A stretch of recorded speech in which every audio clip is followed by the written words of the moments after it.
Here's step-by-step video on explaining how to use the OTP Less feature on YOLO's student learning platform. Log into the teacher's platform and select the class to start the session. Now, select the session you want to start for the class.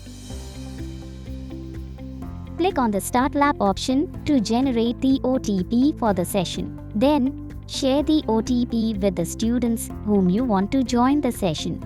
However, if students log in from the same IP address, they can join the session without needing an OTP. Here, on the right side of this page, you will see the active classes.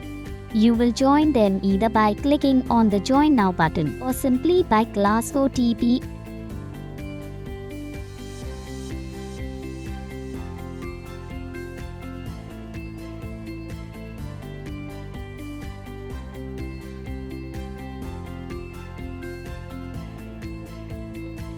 Please note that this feature only works if the teacher and the students are on the same IP address.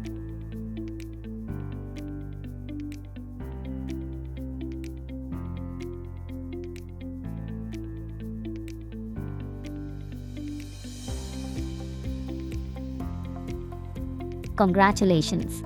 You have successfully learned how to use the OTP Less feature of YOLO's student learning platform.